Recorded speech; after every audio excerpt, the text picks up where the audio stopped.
tardes a todos y todas a una nueva edición del programa Diálogo Abierto, aquí por Salgalú TV y el portal inversioneninfancia.net.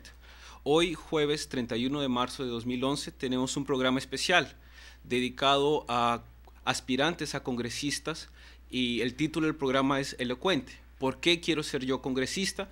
Una voz desde los candidatos jóvenes. Como nosotros sabemos, uno de los grandes problemas que ha tenido nuestro país ha sido siempre la renovación en la política, la búsqueda de nuevos cuadros que pueden llevar nuestro país a afrontar los desafíos del siglo XXI. Es por esta oportunidad que nosotros tenemos el placer de contar con 4 jóvenes profesionales exitosos en sus respectivas carreras y que han apostado en participar en esas elecciones desde distintos grupos y partidos políticos, mirando un poco, buscar hacer ellos unas que lleven a esta renovación en la política de nuestro país. En estos momentos tenemos en nuestro estudio la presencia de Elohim Monar, candidato por Fuerza Social con el número 30, a la candidata Catherine Chava del Perú Posible con el número 31, al candidato Sergio Tejada por el partido Gana Perú, el número 3, y el candidato Eric Iriarte con el número 12 por el Partido Aprista Peruano. Debo decirles también que debe llegar dentro de poco el candidato José Pareja de Fuerza 2011 con el número 22. Debo advertir de antemano que nosotros hemos invitado también a representantes jóvenes al Congreso de otras bancadas políticas y que por distintos conflictos de la agenda les fue imposible. Sin embargo, debo reiterar que el programa Diálogo Abierto está abierto o estará abierto para los candidatos y próximos congresistas a explorar el tema que nosotros vamos a tratar, que está centrado en políticas públicas y infancia. La moderación del programa del día de hoy está a cargo del padre Gastón Garatea, quien es el coordinador nacional del Grupo Impulsor por la Primera Infancia y a quien le damos la bienvenida. Padre Gastón. Muchas gracias. Es cierto que es importante oír a la gente joven opinar de otra manera, ¿no? Es una cosa clave. Es decir, porque el joven no está deformado por el caminar en la vida política, ¿no? Es decir, todos los otros ya estamos muy recorridos. Y entonces es bueno oír que ellos sean creadores de una nueva manera de ver y ver la infancia, que es una cosa tan importante. Cuando yo era joven, la infancia no tenía ninguna importancia, ¿verdad? Ahora la infancia es decisiva, ¿no? Lo que antes era un favor que le hacía uno a los niños, ahora uno se está haciendo el favor si es que uno se preocupa de los niños, ¿no? Entonces, en eso nos parece muy importante oír cómo los jóvenes se están planteando el tema de la infancia y cómo se van planteando el tema también de ser congresistas, ¿no? Entonces a veces uno le da pena, ¿no? Decir, pobrecito, van a ser congresistas, ¿no? ¿Verdad? Es decir, hay otras cosas más interesantes que se puede hacer en el mundo. Yo no creo que lo de ser congresista es muy interesante, pero ¿por qué? ¿Por qué les parece? Que me parezca a mí no tiene ninguna importancia, pero que les parezca a ustedes. Entonces, en ese sentido, vamos a preguntarles después y entrar en conversación con ustedes sobre este tema que es clave, ¿no? Entonces les lanzo la pregunta así sencillamente, ¿no? ¿Por qué quieren ser congresistas? ¿Qué cosa le ven a esta tarea de útil en el país en un momento en el Congreso está muy desprestigiado, ¿no? Entonces, ¿lo quieren ustedes, entran para dar prestigio al Congreso o ven que hay algo que se puede hacer desde el Congreso? Antes de pasarle la voz a nuestros invitados de hoy, solamente quiero decir a nuestros amigos y amigas que nos siguen a través del internet y a través del Facebook que pueden hacer sus preguntas. Nosotros en el cuarto bloque del programa nos dedicaremos íntegramente a responder o a que nuestros invitados puedan responder a esas preguntas. Yo sé que al tener 4 partidos políticos muy importantes del Perú, la tentación de hacerles preguntas sobre distintos temas es inevitable. Solo por eso les pediría que por favor las preguntas se limiten a lo que es políticas públicas y materias de primera infancia, y les prometemos que en otros episodios podremos tocar otros temas vinculados a la actualidad política y a la carrera electoral. Antes de dar paso a la participación de nuestros invitados, quisiéramos mostrarles un video que hemos hecho con respecto a qué es lo que algunos de los partidos políticos han presentado en sus respectivos planes de gobierno con respecto a la primera infancia. ¿Podamos ver el video, por favor? 11. Perú. Planes de gobierno. Resumen de propuestas de los 5 primeros candidatos a la presidencia de la República. Pese a que el país tiene un crecimiento económico sostenido que bordea el 8% anual, se mantienen altos índices de desnutrición infantil y una baja calidad e inequidad en la educación. La inversión en la primera infancia es fundamental para un desarrollo económico y social sostenible. Conozcamos lo que los 5 principales candidatos a la presidencia de la República proponen a favor de la infancia en temas claves como educación, salud y nutrición. Alejandro Toledo, Perú Posible. Reducir en un periodo de 5 años la mortalidad infantil de 18 a 10 por cada 1000 nacidos vivos. Concentrar el esfuerzo para eliminar la desnutrición crónica infantil en niños menores de 5 años, aunque no se precise en cuánto tiempo se obtendría esta meta. No se precisa una meta para el periodo de 5 años de gobierno. Transformar los guaguasis en 4.000 nuevos centros de estimulación temprana. Universalizar el programa Juntos para atender a 803.000 familias. Crear el programa Niños del Bicentenario, que buscaría eliminar la exclusión, la desigualdad y la pobreza en los niños. Destinar el 20% del presupuesto público al sector educación. Este año, el presupuesto para este sector es del 18%. Acceso a la educación inicial del 90% de niños de 3 a 5 años de edad. Actualmente, la cobertura es de 73%. Crear 4.000 nuevos centros de educación inicial. Keiko Fujimori, Fuerza 2011. Eliminar la desnutrición infantil en 5 años. Crear el programa de alimentación integral que incluiría desayunos y almuerzos escolares en los colegios de los pueblos más pobres del país. Potenciar el programa Guaguaguasi, pero no se señalan metas de ampliación de su cobertura. Reducir la pobreza en 15 puntos y eliminar la pobreza extrema en 5 años. Incrementar la inversión en el sector educación hasta llegar al 6% del PBI. En el año 2010 se destinó un 2,4% del PBI a la educación. Acceso del 100% de los niños menores de 8 años a una educación de estimulación temprana, inicial y primaria. Luis Castañeda, Solidaridad Nacional. Bajar el nivel de desnutrición infantil a menos del 10%. Actualmente se encuentra en 17,9%. Crear el programa Hambre Cero, que consistiría en dar una mejor nutrición a los niños menores de 5 años. Aumentar anualmente el 0,25% del PBI al presupuesto del sector salud. El presupuesto para este sector en el 2010 fue de 1,9% del PBI. Convertir los actuales programas no escolarizados de educación inicial, PRONOEI, en centros de educación inicial.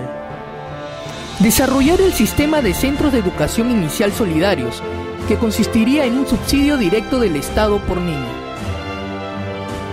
Ollanta Humala, Gana Perú.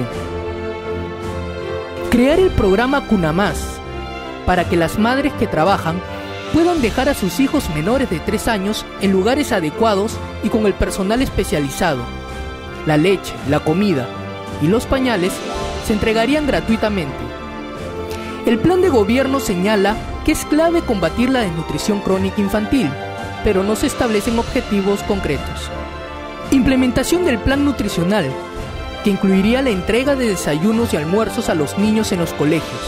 Ampliar la cobertura del programa Juntos a 700.000 hogares rurales.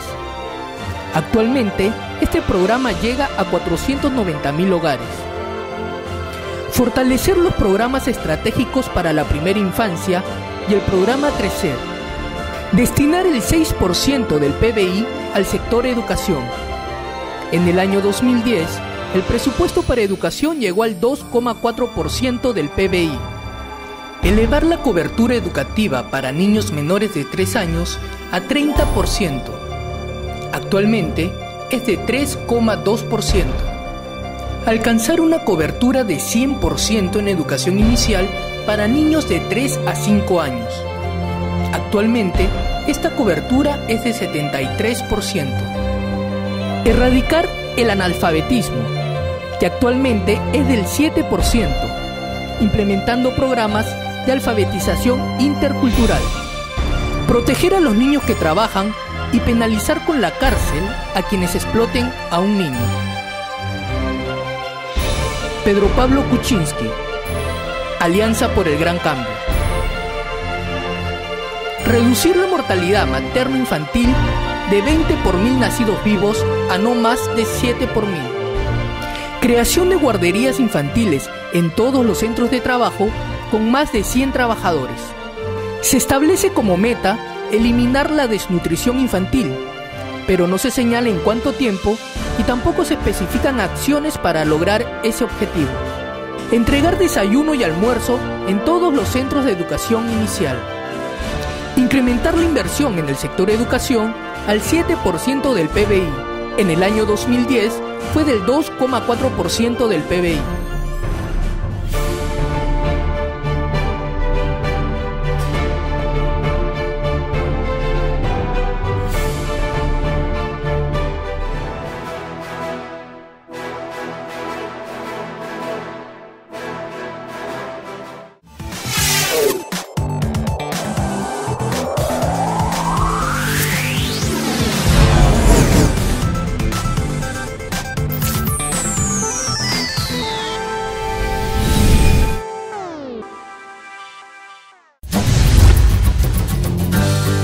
En boca de los propios protagonistas, conoceremos experiencias exitosas de atención y educación de la primera infancia. Acompáñenos todos los viernes a las 5 de la tarde. Profesionales y expertos en la materia responderán las diferentes inquietudes sobre cómo desarrollar una experiencia exitosa. Aquí en ABC de la Gestión por la Infancia.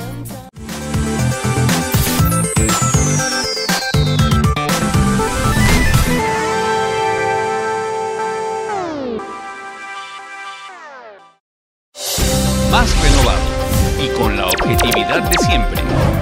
Opinión. Todos los miércoles a las 5 de la tarde. Entrevistas y diálogos con los principales actores de nuestra sociedad. Priorizando a la primera infancia en la agenda política nacional. Con la conducción de Carlos Noriega. Opinión. Tu voz por la infancia es importante.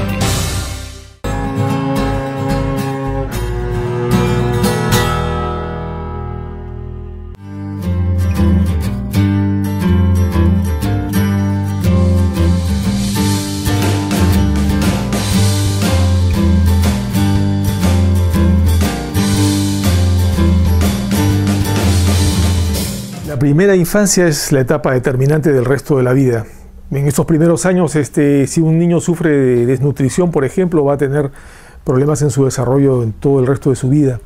Y si no es estimulado con educación inicial, con estimulación en el hogar, estimulación temprana, igualmente no estará preparado para la educación posterior. Y por esta razón creo que los candidatos deberían tener especial interés y darle importancia a esta etapa, considerando además que se pueden hacer muchas cosas que no son de altísimo costo y con la participación de la población se puede dar un salto cualitativo en el cuidado de la primera infancia, que en realidad es el futuro de todos.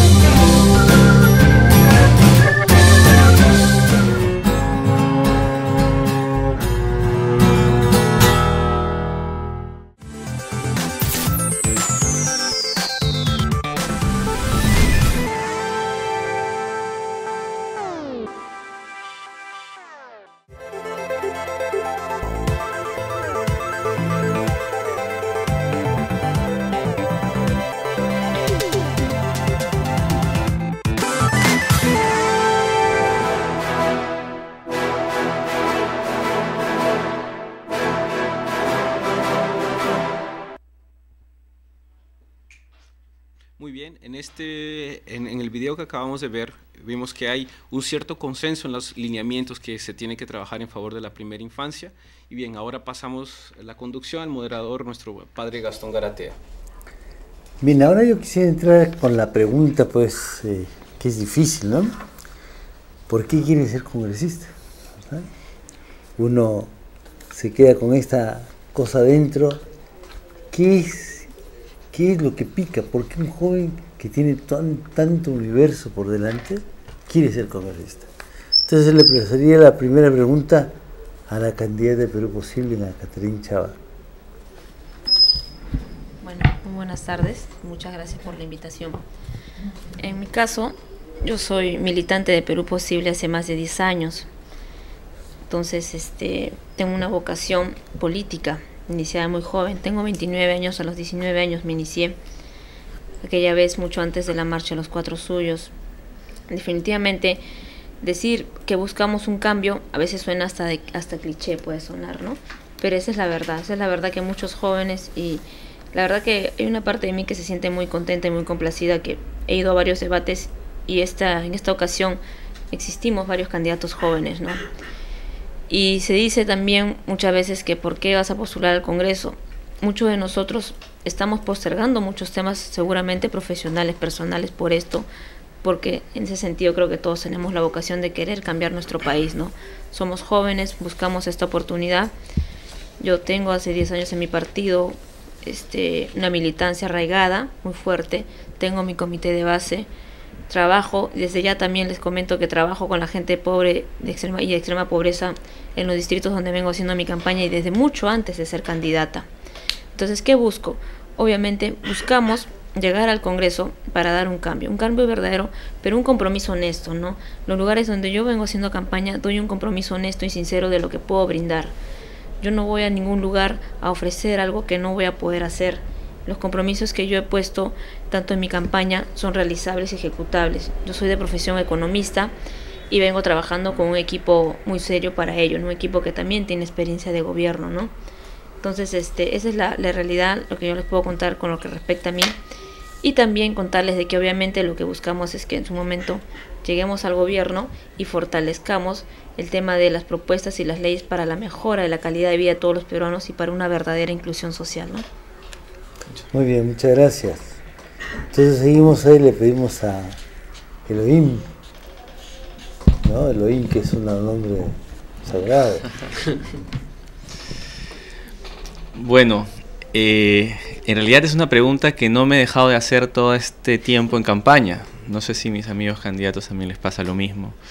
Y he llegado a una conclusión, y es que cuando uno ve el Congreso y se da cuenta que no hay gente, no hay políticos que te inspiren, que no hay políticos a quienes admirar, salvo uno o dos, pero que tampoco terminan de redondear, de cerrar el círculo.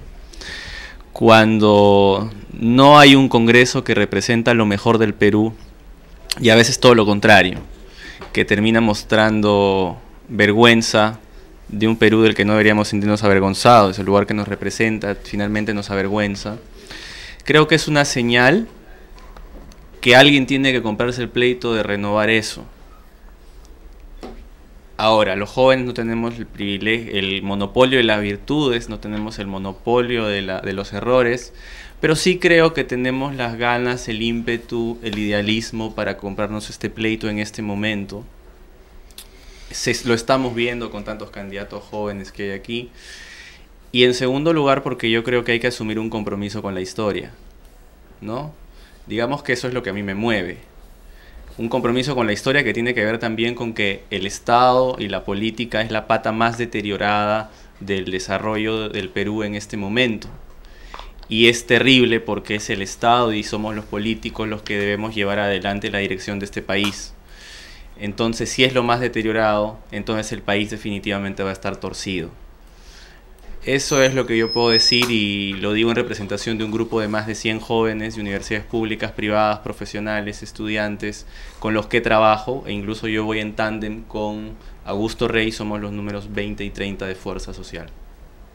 Muy bien. por lo que han dicho los dos, me parece una cosa interesante, que es pensar hacia adelante, de verdad, teniendo perspectivas de un cambio, pero de un cambio de una cosa que no es tan difícil decir que tiene que cambiar, ¿no? ¿verdad? Sino que es que no se hagan cosas inútiles y que se hable con sinceridad y honestidad, ¿verdad? Entonces vamos a seguir con Sergio Tejada, a ver qué es lo que tú nos puedes decir. Hola, muy buenas tardes, muchas gracias por la invitación. Bueno, yo provengo de una familia con mucho compromiso político. Mi padre y mi bisabuelo fueron parte de Izquierda Unida, mi abuelo fue aprista, ministro de Salud, de manera que yo siempre vi muchísimo compromiso, mucha sensibilidad social, y desde muy joven me interesé por la política. De hecho, fui en el colegio presidente de la promoción. Posteriormente, en mi vida universitaria, fui activista. A partir del 2001, 2002, ya empecé a incorporarme en actividades políticas, y en el 2005 decidí ingresar al Partido Nacionalista Peruano porque sentía que había una visión compartida del país, sobre las problemáticas del país, los problemas históricos que había que resolver.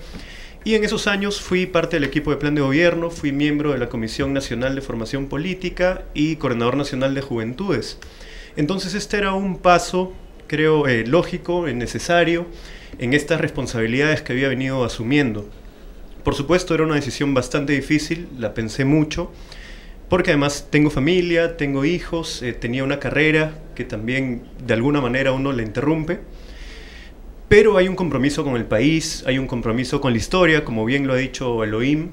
Queremos cambiar las cosas. Yo tuve la oportunidad de trabajar en organismos no gubernamentales, estuve en las zonas más empobrecidas del país, en Puno, en Huancavelica, pasé temporadas en comunidades y ves la realidad, que es terrible. Es muy dura sobre todo para los niños, para las madres, donde el nivel de frío es enorme, mueren muchos niños por las heladas, por falta de alimentación, por desnutrición, etc. También he trabajado en el Congreso de la República y también fue muy indignante ver escándalos de corrupción, ver que en general los políticos desprestigian la política, que debería ser algo enaltecedor del ser humano, ¿no?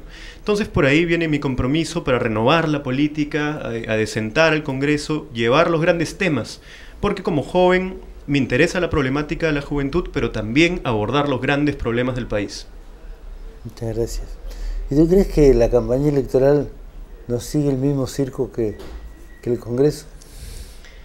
Bueno, en estos momentos pareciera que sí, ¿no? Pero hay que recordarle a todos los candidatos que hay un pacto ético firmado y habría que cumplirlo. Ya, muy bien. Bien, pasemos con Sergio, Eric Iriarte, para que nos digas tú por qué quieres ser congresista. ¿Por qué quiero ser congresista? Bueno, siguiendo lo mismo que ya han dicho los que me han antecedido, es una vocación de servicio. Yo no he sido militante del Partido Aprista, de hecho estoy invitado en la lista. Los últimos 15 años de mi vida los he vivido profesionalmente hablando. Yo soy abogado, experto en nuevas tecnologías. Me he dedicado al tema de políticas públicas de Internet en toda América Latina. Soy responsable de la entidad que coordina técnicamente que funcione el Internet, que ahora estamos utilizando incluso para esta transmisión. Y he enfrentado temas como la problemática de la infancia y las nuevas tecnologías, por ejemplo, que supongo lo vamos a ver después. Pero estudié en La Salle, y en el colegio La Salle nos enseñaron dos cosas básicas: que quien no vive para servir, no sirve para vivir, y es que hay que ser voz de los que no tienen voz. Este pragmatismo que tienen los hermanos de La Salle, que está inculcado en todos los que venimos de esta formación, me llevó a servir alfabetizando desde muy joven, que es parte de las prácticas que tienen los hermanos de La Salle. En algún momento hasta pensé ser hermano, pero continué mi vida académica en la universidad. Fui secretario de prensa y propaganda de la Federación de Estudiantes, representante del equipo de atletismo, y gracias al voto de los deportistas pues llegué a ser consejo universitario de la Católica en la época de las marchas estudiantiles del 97-98. A mí me toca ese momento crítico en donde las universidades públicas y las privadas se fusionan en una lucha por una democracia que creíamos y que creemos firmemente que hicimos lo correcto. Luego vendrían una serie de marchas del 98, 99, marcha de los Cuatro Suyos, pero evidentemente el corte es el año 97, cuando los estudiantes comienzan a salir a las calles. Volví a mi vida profesional después de esto Y hace casi 2 meses me convoca el partido. Vengo de una familia aprista, creo en la ideología aprista. A veces hay apristas, más apristas fuera del partido que adentro.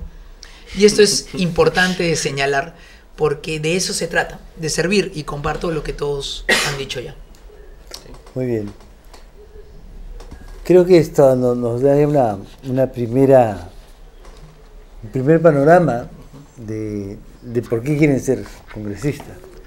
Fundamentalmente por servir, ¿verdad? No ser servidos, ni servirse de otros, ¿verdad? Sino servir. Es decir, algo tienen que dar, algo tienen dentro para darlo a los demás y para construir una fraternidad, ¿verdad? Y esto precisamente, Padre Gastón, o sea, creo que eso es algo bien interesante, este sentido de abnegación, ese sentido de todos ustedes, nosotros todos somos jóvenes, tanto en edad por espíritu, hablando con el Padre Gastón, tenemos esta vocación de servicio, por eso nos dedicamos al sector social, o independientemente de que estemos en el sector privado, siempre hay este factor de trabajar con otras personas y ser, como Eric lo ha dicho, ¿no? La voz de los que no tienen voz. Aprovecho antes de pasar al corte, al breve corte, que ya hemos recibido bastantes comunicaciones y preguntas por internet, así que Cristi, Luis, Jonathan, estamos pendientes de ustedes, sus preguntas van a ser respondidas, y debo decirle a todos los candidatos que hay varias personas que creen en ustedes, que les están mandando saludos, sean amigos de ustedes, colegas de campaña. La mala noticia es que debo decirles que es el Padre Gastón el que más nombres, saludos y felicitaciones tiene.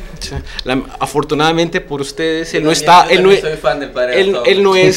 es candidato a nada, afortunadamente, si no él se llevaría todos los votos. Pero entonces pasamos al corte comercial y luego retomamos con el programa.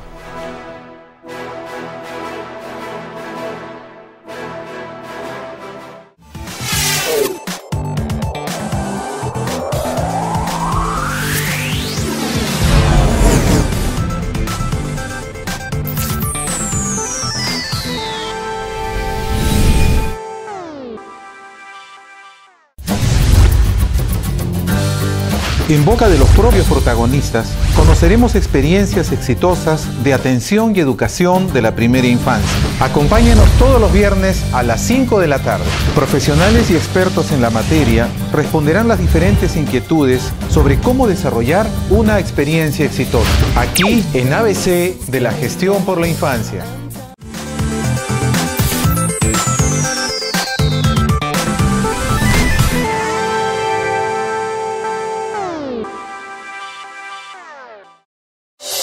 Más renovado y con la objetividad de siempre.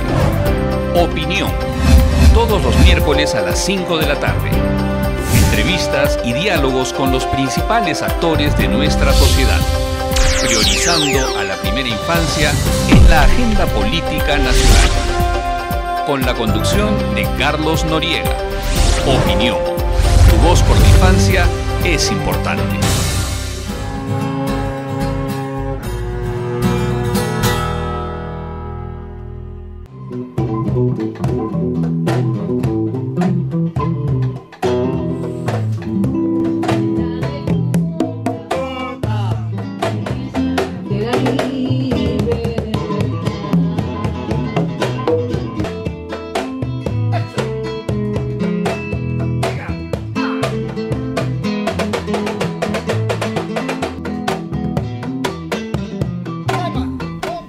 Yo quisiera contarles que en este verano salí una tarde a caminar cuando los niños y jóvenes subían de la playa, y ver que estos niños orinaban en cualquier parte, rompían las plantas, echaban la basura por donde sea.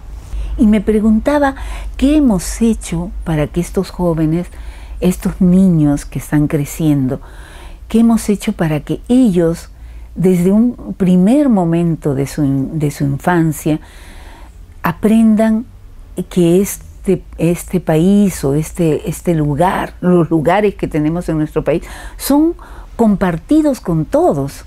Por eso es importantísimo invertir en la primera infancia, invertir en educación para estos niños que crezcan con esa formación, con ese mundo no agresivo, sino más bien un mundo que los recibe en sus primeros días de haber nacido. Y esos niños son los que, al crecer y convertirse en niños, hacen grande este país.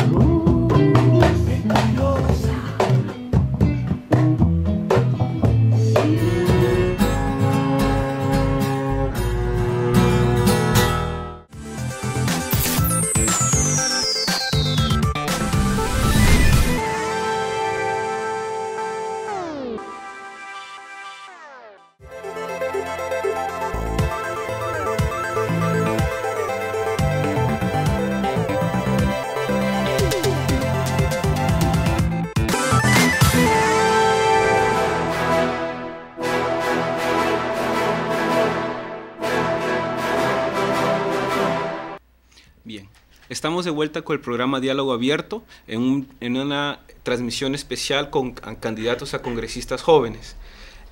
Nosotros en el grupo Impulsor por la Primera Infancia hemos creado una iniciativa llamada Tengo un Sueño, en la cual niños, niñas, adolescentes, padres y madres de familia escriben y comparten con nosotros sus respectivos sueños sobre cómo ellos ven que debería ser la sociedad peruana frente y el tratamiento hacia nuestros niños para crear este país del futuro que nosotros tanto aspiramos. Hasta nosotros esta campaña los invitamos a visitarla en nuestro portal de inversionelinfancia.net. Tenemos aproximadamente 50 sueños publicados de distintas partes del país y hemos seleccionado dos en los cuales el padre Gastón Garatea nos lo va a mencionar, pero hay de distintas formas. En lo personal debo decir que mi favorito es el sueño de una madre o de una niña que dijo que su sueño es que el recreo sea eterno. Yo comparto plenamente ese sueño, pero más allá de forma complementaria a esta excelente idea y propuesta, yo le doy la voz a nuestro moderador, al padre Gastón, para que lea estos sueños seleccionados y que nuestros invitados puedan comentar de acuerdo a sus plataformas políticas. Yo tengo acá dos sueños muy diferentes, ¿no? Muy interesantes. ¿no? Leo el primero, que es de Gonzalo Cobo. Dice, su sueño es que todas las escuelas inicien el año con agua, electricidad y alcantarillado, material didáctico, textos escolares y con los profesores que correspondan. Todas las escuelas. Es un primer sueño interesante, ¿no? Esto parece sueño, pues, porque esto debería ser realidad, pero parece sueño, ¿no? Y hay un segundo sueño de Ilse Tonsi Quispe Rojas. Dice que los niños y las niñas que con cualquier necesidad educativa especial, libres, con miles de miradas tiernas, voces de apoyo y comprensión, puertas abiertas a todo trabajo, capaces de expresar en su lenguaje su anhelo de vivir. En mi sueño los veo siendo nuestros maestros de perseverancia. Veo muletas o sillas en campos cerca a los nevados o en medio de la selva, acogidos en la educación, en la salud y en el amor. La redacción un poco confusa, pero lo que nos quiere mostrar es estos sueños de una realidad diferente, ¿no? Diferente, que son cosas más o menos legítimas, ¿no? Legítimas, ¿no? Entonces, me parece interesante que nos planteemos este asunto que parece irreal, pero que no tiene nada de real, ¿no? Que alguien sueñe que las cosas mejoren, que sean realidad, eso es una maravilla, ¿no? Ojalá no se les pase a ustedes esta vena poética, ¿no? De querer que la poesía sea verdad, ¿no? Y esto es lo más bonito que hay, ¿no? Que la poesía sea verdad, ¿no? Que lo que uno sueña aspira sea realidad. Ahora, no sé pues qué piensan ustedes de estos sueños. A ver, comencemos al revés. Los últimos serán los primeros. He venido bíblico con las frases. Sin duda alguna, la mayor don que tenemos y el mayor regalo que tenemos es la fe. Una fe en que nuestro país, nuestro entorno, nuestra familia, nosotros mismos podemos ser diferentes. Pero la fe a veces se choca con falta de una decisión política por parte de los que tienen acceso al poder o que tienen las responsabilidades de ejercer dicho poder para servir. Que alguien sueñe en que su escuela tenga agua es una señal, primero, de que esa escuela no tiene agua, pero además de que los responsables de que esa escuela que debe tener agua no lo están haciendo adecuadamente, sea por limitantes presupuestales, por limitantes de la zona donde se ubica o por limitantes de negligencia, que son peor aún. Cuando el Estado se enfrenta a que hay personas con sueños de igualdad, significa que hay una desigualdad total. Reconocemos que somos un país que hemos crecido muchísimo económicamente, quizás de los más que hemos crecido en el mundo en los últimos años, con mayores ingresos, y es como viviéramos múltiples países a la medida que uno sale de Lima y se acerca a las provincias, o sale de la costa y se va acercando a la sierra. Bueno, la posibilidad de soñar en una igualdad debe dejar de ser una posibilidad. Tiene que convertirse en algo tangible. Y los que los pueden hacer tangibles es una alianza público-privada. Acuerdos nacionales, no solamente entre jóvenes, sino acuerdos nacionales de todos enfocados en servir. Y las escuelas son el primer lugar. Pero también ese mismo niño debe soñar en que la posta médica tenga electricidad para poder las vacunas tenerlas adecuadamente. Y debe también soñar de que el municipio tenga electricidad para poder servir. Y la comisaría. O su realidad misma de que puedan tener energía eléctrica, agua, o pongámosle el tema de internet y tecnología. ¿Por qué quitarles a otro la posibilidad de ser igual que otros? Y con respecto al segundo sueño, yo creo que la poesía nunca puede ser dejada de lado. Es nuestra expresión misma de la vida.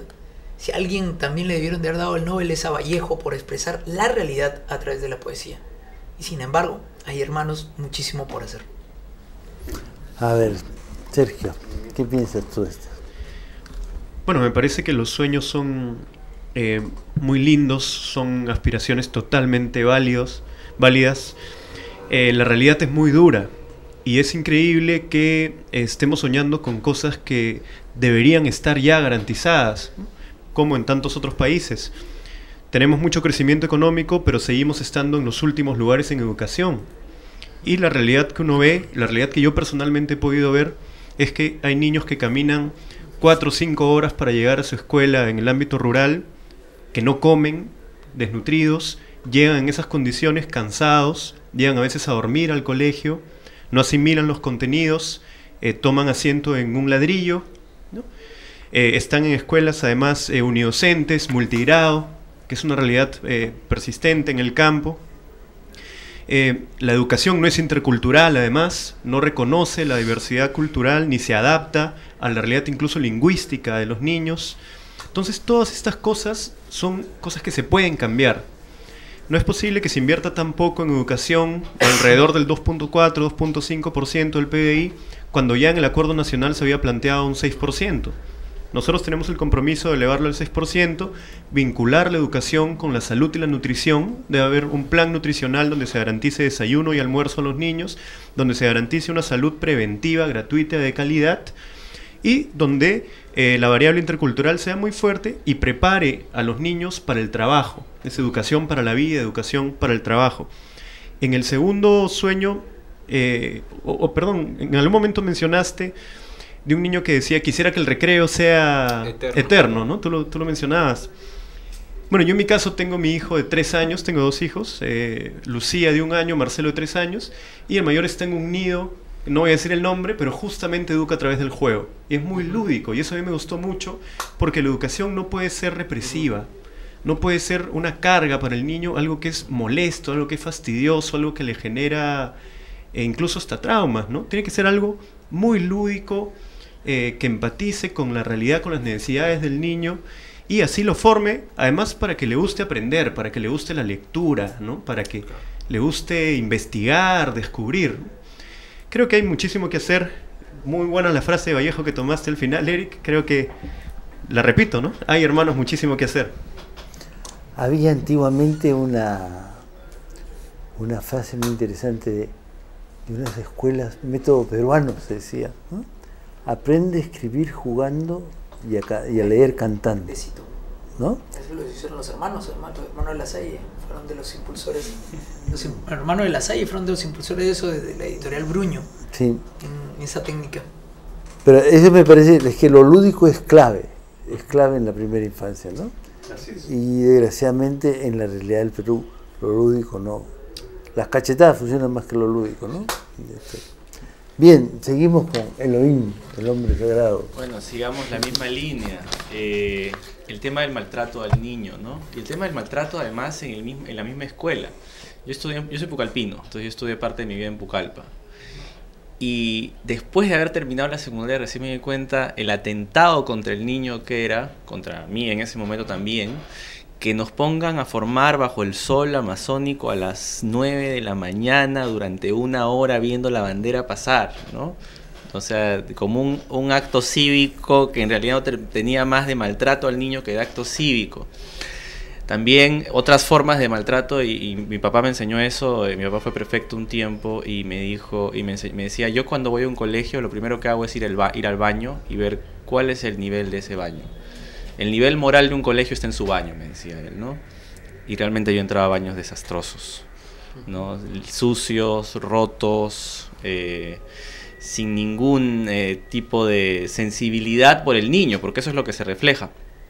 Entonces, siento que en realidad yo estoy completamente de acuerdo con todo lo que se dice, y por eso yo quiero agregar, más que debatir, quiero agregar que creo que lo que hace falta a los dirigentes es imaginación moral, es afecto, es amor por los niños. O sea, e incluso hay muchos que son padres, ¿no? Que o sea, no digo tu caso, o sea, yo estoy seguro que sí, porque algunos pueden malinterpretar, no lo digo por ese lado, digo los que ya han tomado decisiones, que son padres y que no, parece que no tuvieran ninguna sensibilidad con los niños. Es decir, acá hemos visto objetivos muy parecidos entre todos los partidos. Probablemente los cómo sean muy parecidos, y seguramente acá ya habrá un momento de discutir criterios técnicos de excelencia que se intentan trabajar y de profesionalismo para llegar a ello. Pero no sirve de nada si no hay afecto detrás de esto.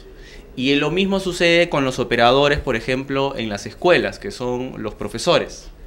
Es decir, además de un componente pedagógico, de monitoreo, de trabajo, de la enseñanza, de saber enseñar y de conocer lo que están enseñando, tiene que haber un componente afectivo.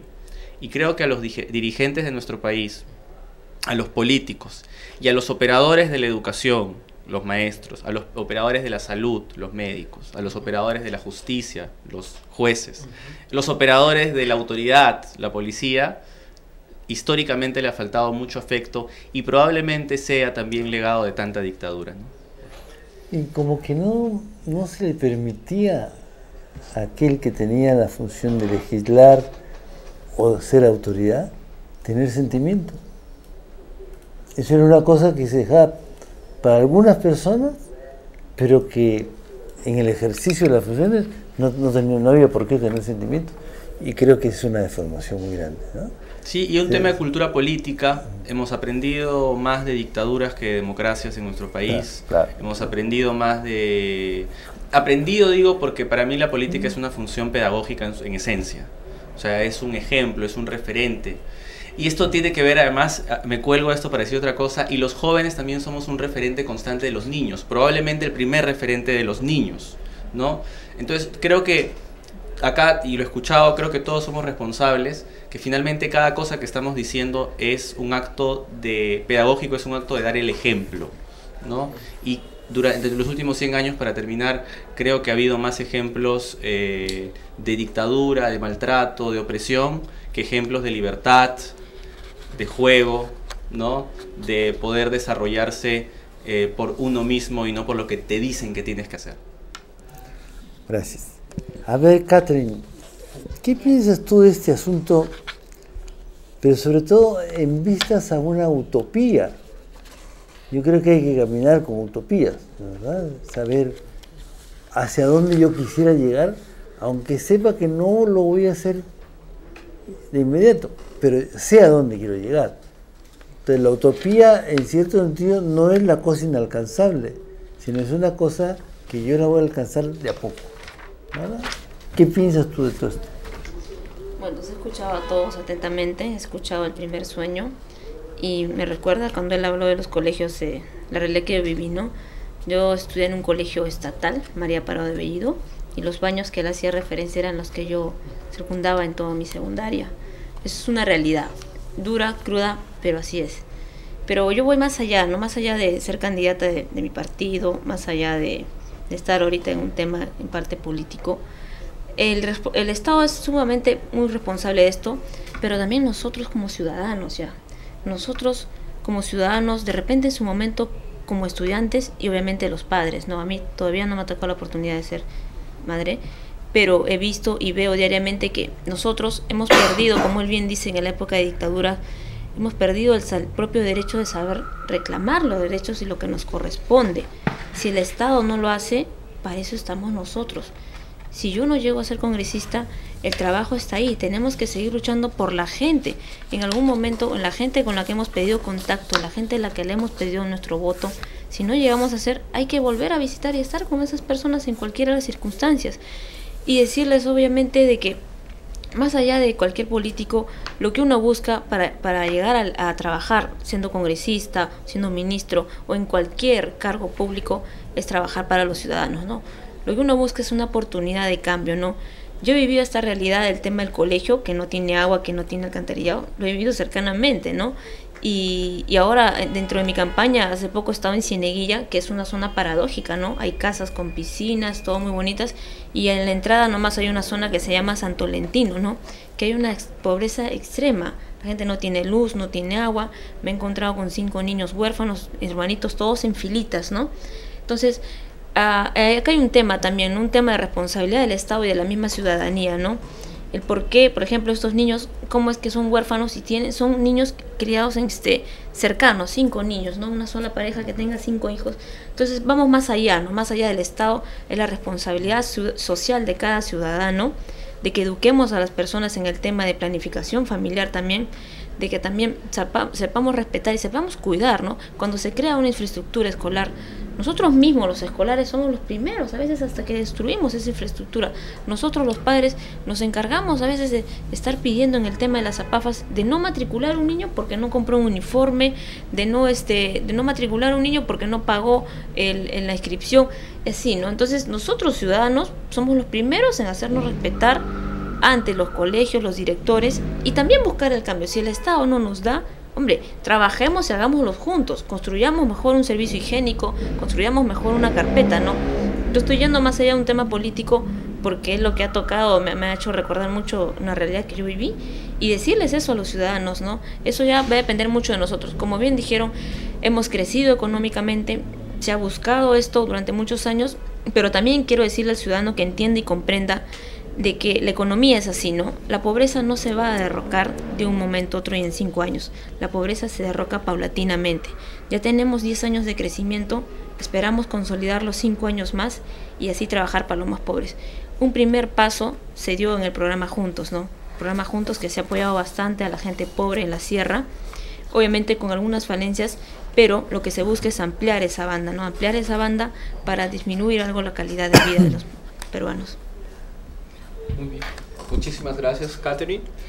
Como nosotros podemos ver, bueno, la pregunta es si los sueños son estas utopías o realidad, y creo que puedo hacer un consenso, decir que estas son utopías que guían nuestro camino y nuestras prioridades para poder cambiar el país que nosotros tenemos. Vamos a un pequeño corte y ya regresamos.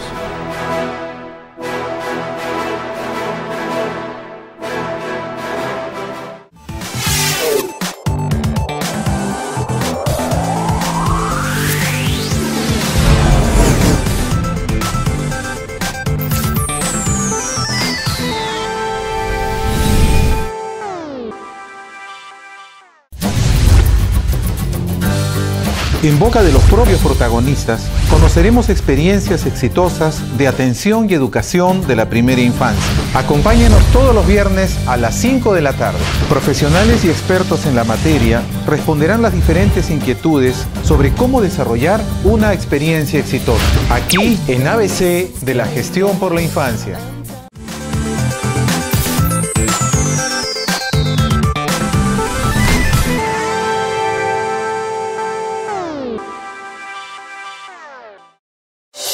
Más renovado y con la objetividad de siempre. Opinión. Todos los miércoles a las 5 de la tarde. Entrevistas y diálogos con los principales actores de nuestra sociedad. Priorizando a la primera infancia en la agenda política nacional. Con la conducción de Carlos Noriega. Opinión. Tu voz por la infancia es importante.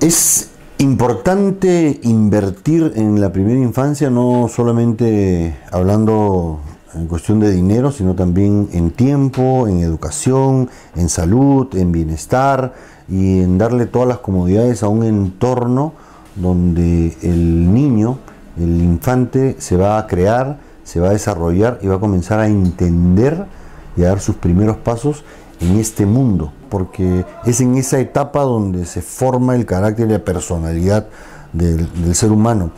Y además nosotros, digamos como padres, dictamos las reglas de juego que van a perdurar en la conducta de estos niños, que cuando sean adultos van a hacer lo mismo que aprendieron en el hogar, en el mundo, en la calle, en el medio ambiente. Con una buena inversión en la primera infancia nos estamos asegurando un largo, próspero y estable futuro para toda la humanidad. Así que creo que es más que importante, es necesario hacer una muy buena inversión en la primera infancia.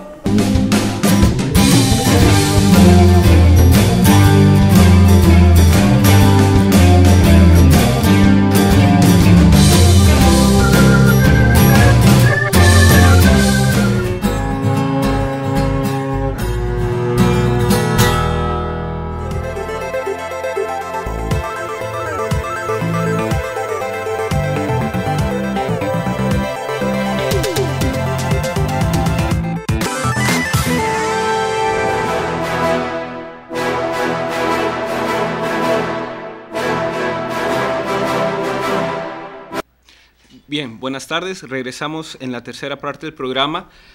Y debo decirlo que estamos positivamente sobreabrumados con el número de preguntas y comentarios vía el Facebook, vía nuestro portal Inversión en la Infancia. Y sin más demora vamos a pasar a responder, a intentar que nuestros invitados respondan las preguntas que nos han planteado. Es imposible responder las prácticamente 200 preguntas, comentarios que nos han hecho en los 15 minutos de programa que nos queda. Yo voy a intentar sintetizar el mayor número de preguntas, así que a Jonathan, Luis, Rosa, Micaela les pido disculpas si es que no hago su pregunta propiamente tal. Es una de la unión hace la fuerza, ya que estamos usando bastantes refranes. Esta es la que va a inspirar este tercer bloque del programa. Y bueno, la primera pregunta sería para el padre Gastón Garatea. Y la pregunta que la hacen es muy concreta, y la pregunta la hace Luis, dice: ¿este compromiso de estos jóvenes candidatos al Congreso es una excepción o es una norma o es una práctica más habitual que usted ha visto a lo largo de este tiempo?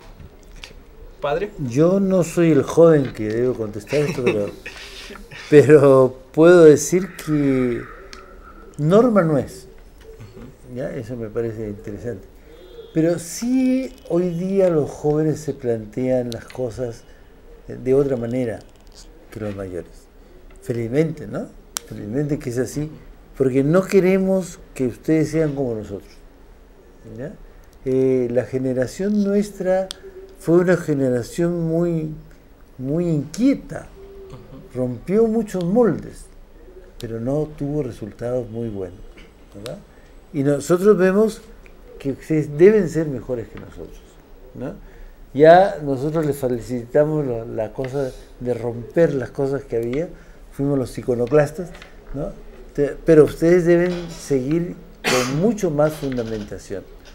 De hecho, ustedes tienen mucho mejor preparación que nosotros, pero falta pues años, ¿verdad? Falta currículum, ¿no? Y eso me parece que hay que decirlo sin ningún miedo de que se nos resienten los jóvenes. A mí esas cosas no me da mucha preocupación. Perfecto, muchas gracias, Padre Gastón. Catherine, nuestra primera pregunta es para usted. Jonathan desde Barrios Altos saluda a cada uno de ustedes, los felicita y dice que el barrio está con ustedes. Ellos solamente pueden emitir 2 votos, pero me imagino que hablará con sus colegas y sus amigos. En todo caso, Catherine, un poco retomando lo que habías mencionado sobre la precariedad de las instituciones escolares, ¿no? de toda la infraestructura, o sea, desde el baño hasta los materiales escolares, y usted hizo mención al programa Juntos, ¿no? Entonces, viendo un posible gobierno del partido que usted representa, ¿usted cómo vería la descentralización, ¿no? en la educación? ¿Lo ve esto como algo positivo? ¿Cuáles serían los avances que ustedes creen que podrían enfocarse? Bien, una descentralización, pues sí, ¿no? Obviamente se dio la ley de descentralización, dimos nosotros esa iniciativa, se dio con nuestro gobierno, pero también habremos de reconocer que no se preparó en el tema de capacidad gerencial a las regiones. Esa es una realidad, ese es uno de los primeros errores que nosotros hemos reconocido. Hubiésemos demorado un año más de repente para preparar primero gerencialmente a todos los funcionarios de los gobiernos locales y regionales. El programa Juntos, a pesar de que un candidato ahora presidencial que fue premier en esa época, se negó a no querer aplicarlo, el presidente Toledo por una decisión política lo dio. ¿Qué es un modelo nuevo? No, es un modelo que se da en México. Nosotros no venimos a inventar la pólvora, es un modelo que se dio exitoso en México. ¿Cuál es el programa Juntos? Nosotros tenemos diversos programas sociales, hemos tenido, ¿no? Paso de leche, comedores populares, en su momento hubo Copop en la época del fujimorismo, pero la diferencia de esto era, ¿cuál era el tema? Que cuando, desde el momento de que tú focalizas hasta que le llegue realmente al habitante, se pierde por lo menos cerca del 70% de un 100% de lo que tú quieres brindar. En el camino se pierde, por diversas razones. Entonces, ¿qué buscamos? Un contacto directo. ¿Qué se dio? Se hizo un estudio y se focalizó las zonas de más extrema pobreza. Se empezó en Chuspi, si no me equivoco, en Ayacucho, donde se inició el terrorismo, Chuspi, y ahí pues Chuschi, ¿no? Donde se inició el terrorismo. Iniciamos con 100 soles. ¿Por qué 100 soles? Si ustedes se preguntarán, yo vengo de origen ayacuchano, de Cabana Sur. En Ayacucho, en Cabana Sur, la gente, por ejemplo, no se peina, porque no tiene peine, no se cepillan los dientes, se lavan con jabón Pepita la cabeza, porque 100 soles para ellos es muy valioso, es muy importante. Les hemos con estos 100 soles dado a las personas, pero pidiéndoles a cambio algo. En Perú Posible buscamos también mucho dignificar al ser humano, dignificar al ciudadano. No les damos los 100 soles por dar. A cambio de esos 100 soles se les exige una nutrición, se les exige que se les lleve el control natal, prenatal, se les exige que los niños tengan unas notas considerables de educación, se les exige muchas cosas a las madres para que recién se les entregue los 100 soles. Este programa ha tenido bien continuar por el gobierno aprista, se ha ampliado también, menos mal que no se ha cambiado el nombre. Y bueno, lo que se busca ahora es también, somos conscientes de que en Lima existe gente muy pobre, muy humilde, que también puedan requerir esto, sí, eso es una realidad. Vamos a buscar ampliar la base de Juntos, llegar a 800,000 ciudadanos y también traerlos a Lima, ¿no? Es un modelo exitoso, es el programa social más exitoso que tenemos ahorita, con la cual ayuda directamente a la gente pobre a mejorar en algo su calidad de vida. Muchas gracias, Catherine, por su comentario. Sergio, aquí una pregunta de Luis Gárate, directamente para ti, y es básicamente cómo financiar estas políticas, sean políticas de cierta forma asistencialistas como juntos o programas de desarrollo estructurales, ¿no?, para la inversión en inversión social, es cómo financiar estas políticas y promover que las políticas de educación y salud sean preventivas. O sea, generalmente nosotros, el Perú, la política pública siempre es posterior a una crisis, que nunca es preventivo. Entonces quisiéramos saber su opinión. Sí, bueno, empezaría diciendo que el Partido Nacionalista, Gana Perú ahora, se ha comprometido con el Plan Nacional de Acción por la Infancia y la Adolescencia. Creemos que es necesario actualizarlo, cumplir efectivamente las metas, porque mira, yo te doy un dato. En el 2008 el número de familias que comían menos calorías que las mínimas indispensables para vivir había aumentado de 28% a 31%. Y eso cuando el PBI crece de 7-8%, ¿no? Entonces, es el primer compromiso. Hay formas de financiar estas políticas, de apuntar sobre todo a lo preventivo. Nosotros ya lo hemos dicho, una reforma tributaria integral, no solo bajar el IGB y dejar de financiado al Estado, sino hacerlo como parte de una reforma en donde se recuperen algunos impuestos que el Estado decidió exonerar, se cobre impuesto a las sobreganancias de las actividades extractivas y se priorice. Porque el tema de la educación y la salud es de priorización. Hay que reestructurar el presupuesto de la República porque la mejor inversión es educación y salud, y sobre todo en la primera infancia. La salud preventiva es fundamental, y aquí en el país se ha dado una lógica un poco al revés, donde se quiere tener un hospital en todos lados y es un hospital que no está equipado, que no está con la gente capacitada, cuando en verdad el primer nivel es la posta, ¿no? Y incluso habría que avanzar hacia tener un médico de barrio, ¿no?, como hay en otros países, y el último nivel debería ser el hospital, donde tú llegas ya en caso de emergencia, ¿no? Creo que haciendo ese cambio, teniendo una salud preventiva que llegue al colegio, lo planteamos al principio, vincular educación con nutrición y salud, vamos a solucionar una serie de problemas, vamos a tener niños mucho más preparados, mucho más saludables para educarse y formarse para la vida y para el trabajo. Muchas gracias, Sergio. Como podemos ver, son preguntas están vinculadas a un programa político que pues, nosotros podemos analizar y podemos discutir en programas más adelante.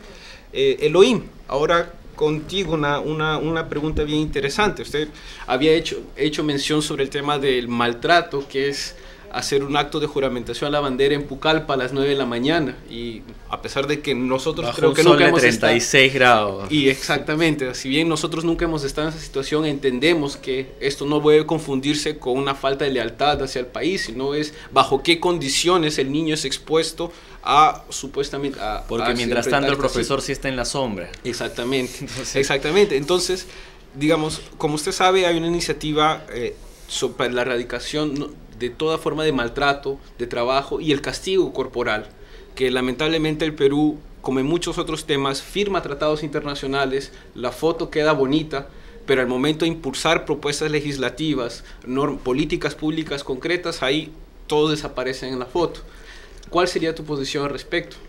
Bueno, lo que pasa es que hay dos niveles, ¿no? Es decir, podemos llenarnos de papeles, pero también hay un tema cultural.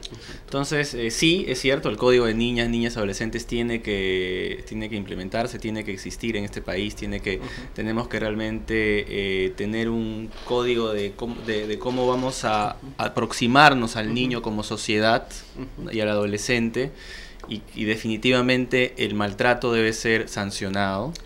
Debe ser sancionado. El niño es un ser absolutamente vulnerable, ¿no? Es un niño es una esponja que está absorbiendo, y el maltrato que nosotros podemos recibir como adultos, un niño, uno puede exponencialmente, una cachetada uno la tiene que multiplicar por 100 cuando uno se le da a un niño. Creo que por ejemplo, el caso de las violaciones a niños, yo no creo en la pena de muerte, sin embargo yo creo que esas personas deben ir de por vida a la cárcel, y tienen que recibir además toda una atención psicológica para que entiendan el problema que han causado en el niño, ¿no? Y por último, decir una reflexión que me quedé pensando ahorita: ¿cómo es posible que haya 17.9% de desnutrición crónica en este país en los niños, siendo nuestra comida patrimonio cultural de la humanidad. O sea, es inaceptable. Eso es otro maltrato, ¿no? Entonces, esa es mi posición. Sobre el tema de trabajo, creo que creo que estamos hablando sobre el tema de trabajo infantil. Yo creo que los niños tienen y deben estudiar como prioridad. Sin embargo, mientras llegamos a ese ideal, debemos asegurarnos que si existe trabajo infantil, deba ser sin ninguna forma de maltrato y asegurando que puedan estudiar, si no, que no trabajen. Muy bien, Eloy, y bueno, solamente debo decirles que nosotros desde el Grupo Impulsor por la Primera Infancia, nosotros tenemos un mandato ciudadano que es la erradicación de la desnutrición crónica de nuestro país. En un país, independientemente del patrimonio, o complementando la idea del patrimonio cultural de la humanidad, que es nuestra gastronomía, es inaceptable un país, independientemente de los recursos económicos que tenga, tener al 17.9% de los niños en ese estado. Entonces, independientemente de quién gane las elecciones y cuál sea el nuevo Congreso, esa debe ser una prioridad de bancada, y que necesite este consenso entre parlamentarios jóvenes o no parlamentarios jóvenes, de que esto no lo podemos tolerar más. La última pregunta es para nuestro amigo Eric. Eric, usted ha trabajado durante mucho tiempo sobre tecnologías de información y pues básicamente usted lo sabe mejor que nosotros. El Perú es uno de los países que está más rezagados en el acceso al internet, a pesar de que la cobertura tiene números distintos. ¿Cuáles serían sus medidas? Y esta es una pregunta específica que le está haciendo Rosa, es la implementación de las TIC en educación para eliminar la brecha digital que está creciendo exponencialmente en nuestro país. Bueno, voy a empezar diciendo que el uso de las TIC, o el uso de la tecnología, del internet, primero puede servirnos para acercarnos. Yo tengo una hija, soy padre, mi hija tiene 11 años, pero vive en Argentina. Y mi manera de relacionarme con ella es a través de internet. Para mí es un mecanismo de relacionamiento. Y pasa lo mismo con mucha gente que tiene familia en el extranjero, que utilizan correo electrónico, el Skype para poderse contactar. Segundo, el colocar una computadora en la escuela no es que por magia automáticamente los niños van a aprender a utilizar o a tener mejor gestión de la información. Se requiere una capacitación de los maestros que puedan enseñarle a los niños cómo utilizar la información que puedan obtener. Y en segundo lugar, se requiere desarrollar contenidos para que los niños puedan acceder a información que les sea útil para su trabajo, pero también para su escuela o para la familia. Son un punto de enlace con la familia, estos niños que tienen acceso a tecnologías en la escuela. Pero también es un problema la tecnología. La mayor cantidad de incidentes que se están dando por secuestro de niños, o por niños que dejaron la casa, o niños que se han visto afectados por temas de pornografía infantil, es por internet. El internet por sí sola no es buena ni mala. Tiene la carga que le damos los seres humanos con nuestros ángeles y demonios que llevamos dentro. Pero ahí también se mezcla la realidad de las obligaciones de las alianzas público-privadas con los padres, para que ellos también sean quienes puedan guiar con una solución tan fácil como colocar la computadora no en el cuarto de los niños, sino colocarla en la sala, donde todo el mundo pueda ver qué es lo que está ocurriendo. Y ahí ya tienes un mecanismo de control, sencillo, rápido. Cuando hace un ratito hablan de desnutrición, el problema de la desnutrición no es solamente hacer que los niños ya no haya desnutrición, sino se requiere investigación y desarrollo de ciencia y tecnología para esto. Lo más curioso es que en el Perú desde el año 70 ya hay herramientas para disminuir la desnutrición infantil crónica con la anchoveta de pescado. Pero preferimos exportar la anchoveta como harina de pescado antes de dársela a los niños. Entonces, con lo cual el modelo de investigación y desarrollo para la utilización de nuestros propios recursos no está siendo adecuadamente enfocada. Llevamos 40 años de retraso con algo que se pudo haber hecho. ¿Por qué nuestros gobiernos, todos, no han comenzado a aplicar investigación y desarrollo? Sencillo. Porque en el Perú la investigación y desarrollo significa inversión solamente en las matemáticas o solamente en la investigación pura y dura. Ciencias grandes. Pero no en investigación en sociología, en desastres naturales, en alimentación, en lucha contra los flagelos que vive la sociedad. Porque también nuestro presupuesto que tiene el CONCITEC y otras instituciones es nada. En primer lugar, se tiene que invertir más en investigación y desarrollo, por lo menos 3% del Producto Bruto Interno, cuando menos, para tratar de seguir creciendo. Si no, vamos a seguir exportando pellets toda nuestra vida. ¿Quiénes son los finales más afectados? Pues los niños. Los niños que son el futuro de nuestro país, que todo el mundo se jacta en quererlos proteger, en darle herramientas. Bueno, si no tenemos más recursos para el futuro, ¿con qué vamos a combatir? Finalmente, el tema de Internet tiene que enfocarse en una propuesta integral, no solamente enfocada en conectar a los niños o conectar a las familias, sino en brindarle acceso a la información y que esta información les sirva para el día a día y para tener una mejor oportunidad. Muchísimas gracias Eric. Para responder la pregunta de Micaela, yo creo que hay un consenso de que la educación es prioritario para todos. Vamos a un breve paso comercial y ya regresamos.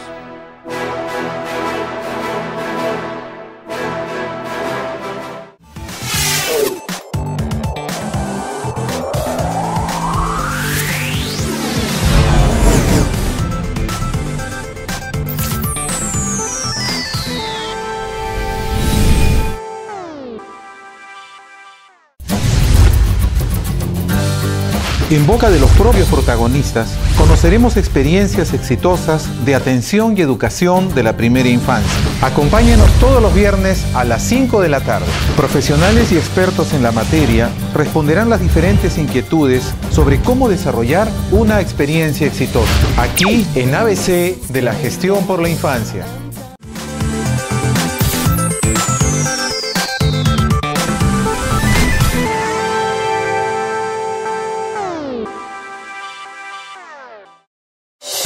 Más renovado y con la objetividad de siempre.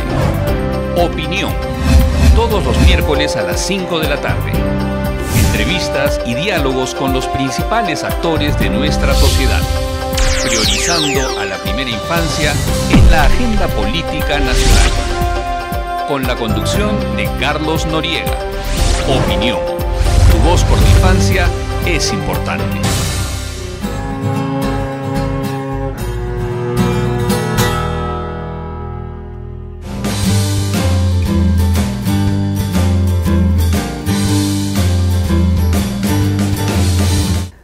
Es que nosotros podemos comenzar a relacionarnos con el niño. Eso para mí es invertir en el niño. Invertir tiempo, invertir actitud para poder trabajar con él. Lo otro, lo de la voluntad política, ya sabemos que sin ella poco podemos hacer. Muchos gobiernos se llenan la boca, ¿no? Llenan las pantallas de televisión, sus libros y publicaciones lujosas, que solamente leen ellos y sus entendidos, si es que las leen, en donde proclaman sus logros, en donde proclaman que ellos piensan pues como el más sabio que haya por ahí en la humanidad, ¿no? Y claro, ellos firman cosas grandilocuentes que están muy bien, que son inobjetables, pero ¿cuánto hacen para que eso se convierta en realidad?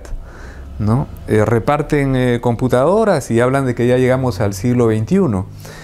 Fantástico, pero resulta que en ese pueblo de pronto no hay luz, ¿no? Resulta que de pronto esa computadora un tiempo después ya no sirve y entonces falta investigar más y sobre todo falta una voluntad real, no una utilización del niño. A mí me enerva mucho esa utilización de los niños. Creo que eso es traicionar lo más hondo, lo más respetable, lo más noble que podemos tener cada uno de nosotros. Niños o adultos, esa pureza que tenemos dentro nuestro, yo creo que tiene que ver con el saber ser niño.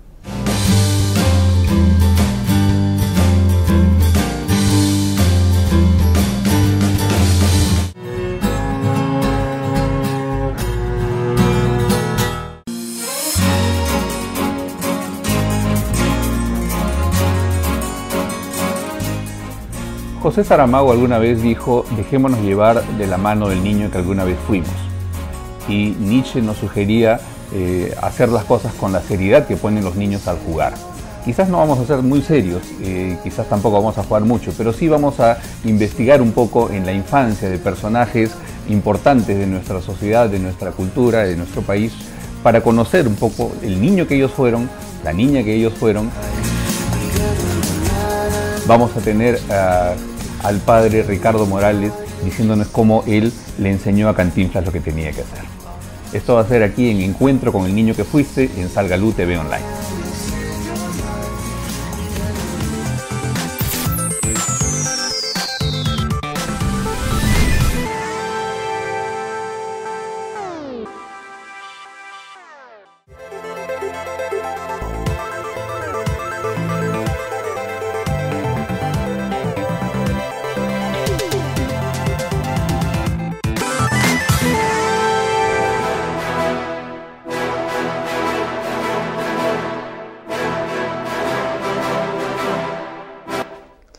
toca a mí ahora conversar con Ilse Quispe, que está llamando, que parece que tiene varias cuestiones que preguntarme a mí. Soy todo oídos.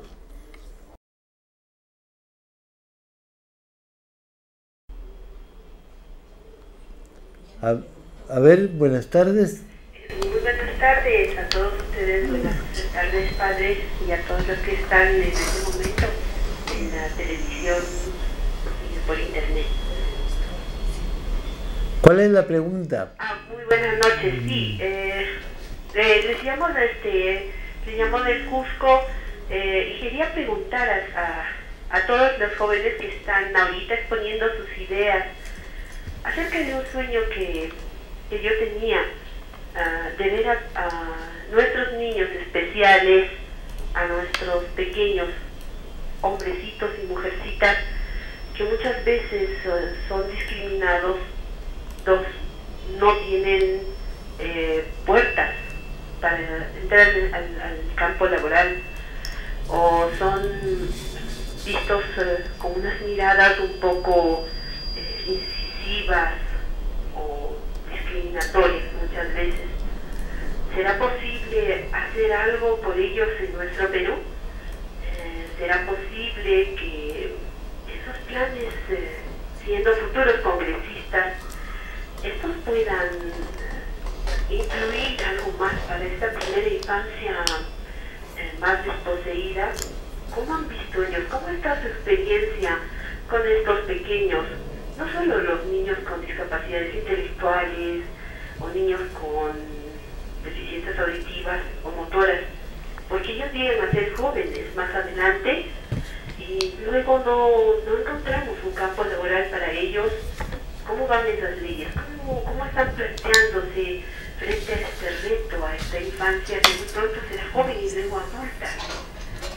Les habla una maestra de educación inicial y he tenido la oportunidad de trabajar con estos niños y bueno, me inquieta saber el punto de vista de nuestros futuros congresistas, que de seguro nos van a traer más adelante buenas noticias, ¿no? Muchísimas gracias. Pero aquí ha habido una equivocación, porque en realidad la pregunta no es para mí. Yo puedo pasársela a los demás porque ¿qué ven ustedes que puedan hacer desde el punto de vista legislativo frente a esto, ¿no? ¿Cómo van a discernir entre lo que los niños necesitan? ¿Qué es lo que se puede hacer? ¿Qué puerta pueden abrir para esos niños, ¿no? Así que les paso la pelota a ustedes, pues, a ver qué cosas me dicen. A ver, Catherine. Gracias. Bien. Los niños con talento especial, yo los llamaría, ¿no? Porque son los que nos enseñan verdaderamente a amar. No tengo la oportunidad de tener familiares directos, pero tengo amigos que tienen hermanos, primos que viven con estos niños y son realmente un amor de gente, ¿no? Pero también sé de que el Estado se ha despreocupado mucho en cualquier gobierno por esos niños y jóvenes y hasta adultos, ¿no? No se les ha brindado la verdadera oportunidad de darles a ellos una, para la redundancia, una oportunidad a que ellos sean tratados con los mismos derechos al cual tiene cualquier persona, ¿no? Yo creo que en caso mío de Perú Posible, nosotros creamos el CONADIS, Consejo Nacional de Discapacitados, que es un tema muy similar, y decirles de que estamos a puertas de decir que Perú Posible se ha preocupado por las personas discapacitadas. Nosotros vamos a luchar por estos niños para que tengan una mejor oportunidad, ya sea laboral, para que sus derechos laborales sean respetados. Y obviamente es un tema muy, muy importante que definitivamente pocos lo han tratado, pocos los están viendo ahorita, ¿no? Nosotros en cualquier iniciativa legislativa, ya sea de Perú Posible o de otro partido dentro del Congreso, vamos a apoyar y aportar a ello para que los niños tengan el lugar que les corresponde, ¿no? Parece que Gonzalo Cobo está en línea para hacer unas preguntas ya. Adelante, Gonzalo. A ver, Gonzalo Cobo. Buenas noches a todos. Buenas noches, ¿qué tal? Mis saludos para usted, padre Gastón, y para los candidatos. Yo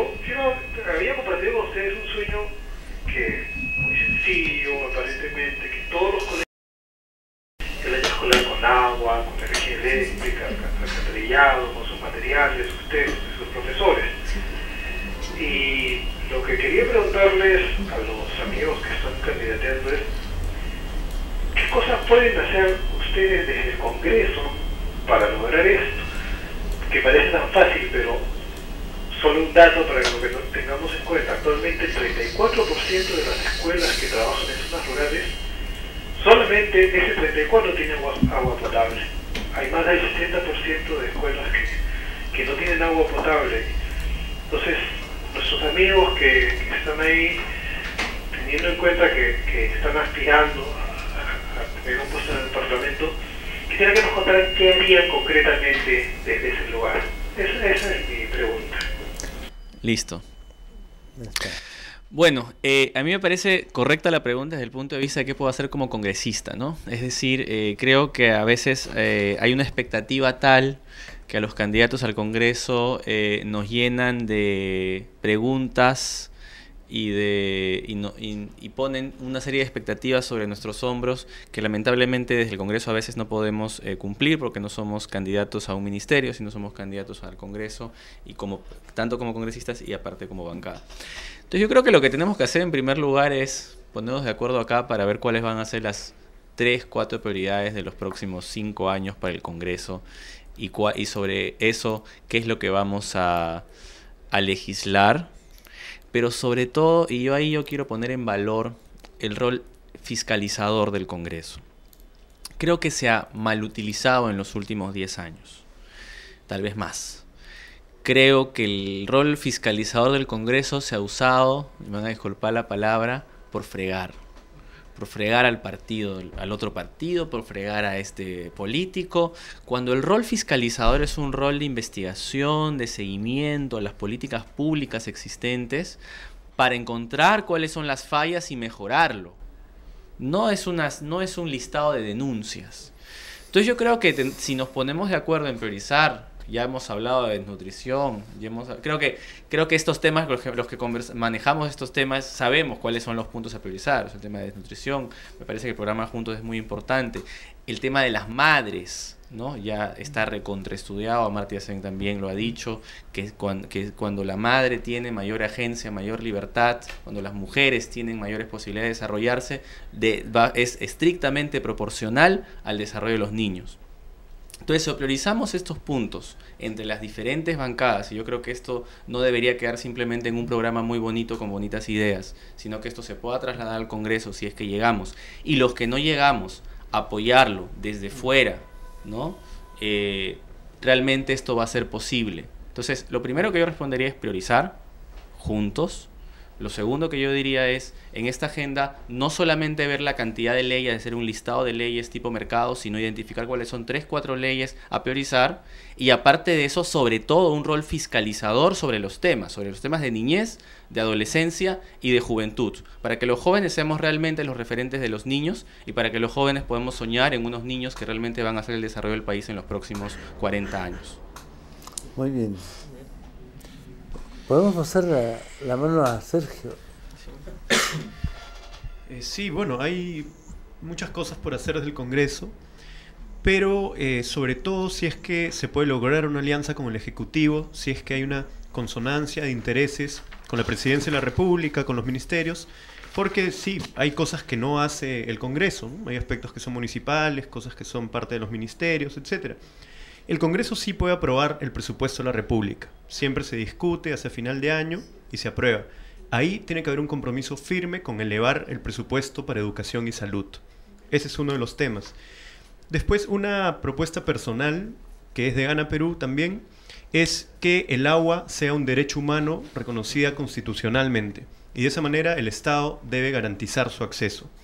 Después, en el tema de la nutrición, hay una serie de políticas que se pueden implementar desde el Congreso para la pequeña agricultura. Creemos que la pequeña agricultura ha sido dejada de lado por estos grandes negocios de agroexportación, ahora también de palma aceitera, etc. Y finalmente es la que da de comer. Hay muchas familias que hasta ahora viven de la autosubsistencia y hay también mercados locales que abastecen a las ciudades. Entonces hay proyectos de mercados campesinos que han impulsado, por ejemplo, la CNA. Y hay otro tipo de proyectos para impulsar la productividad en la pequeña agricultura y sobre todo la vinculación con los mercados locales. Y finalmente también se puede impulsar la educación intercultural bilingüe, que creo que ha sido muy dejada de lado en este gobierno y que debería llegar además también a la costa, ¿no?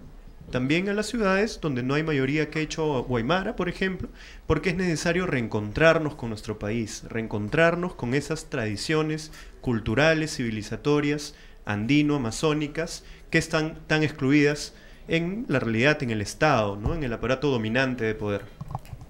Bien. Y Eric, ¿tú cómo ves esto? ¿Qué cosa, el quehacer concreto? ¿Verdad? Si tú, así pragmáticamente abogado. Sí. Lo primero es que si en algún momento de la historia hablaban de patria o muerte, yo creo que en el Perú tenemos que hablar de agua o muerte, porque sin agua no vamos a podernos desarrollar y se nos está acabando el agua. Y podemos hablar también de internet o muerte, pero no el internet para conectarse, sino como mecanismo de ascenso social.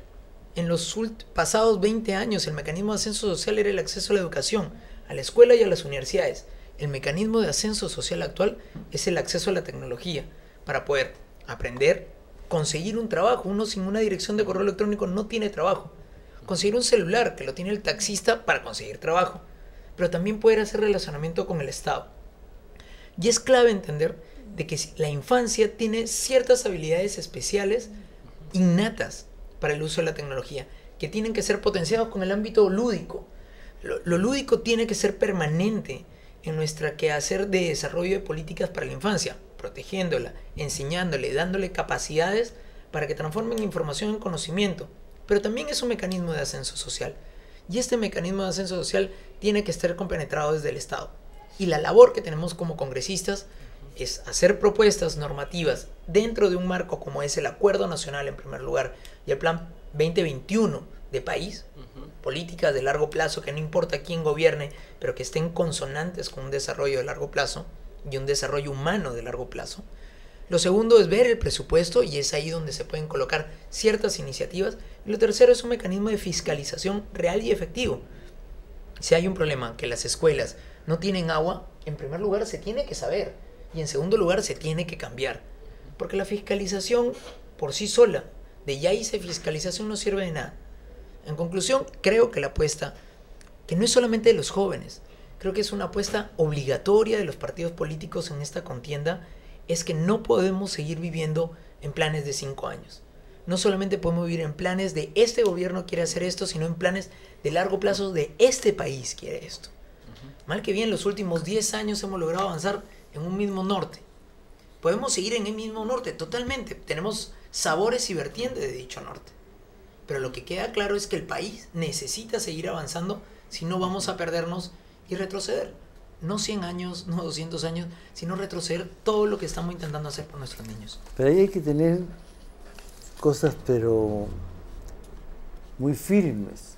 Sin duda. El año 2004 me parece que fue cuando aprobamos el Acuerdo Nacional, las 30 políticas del Acuerdo Nacional.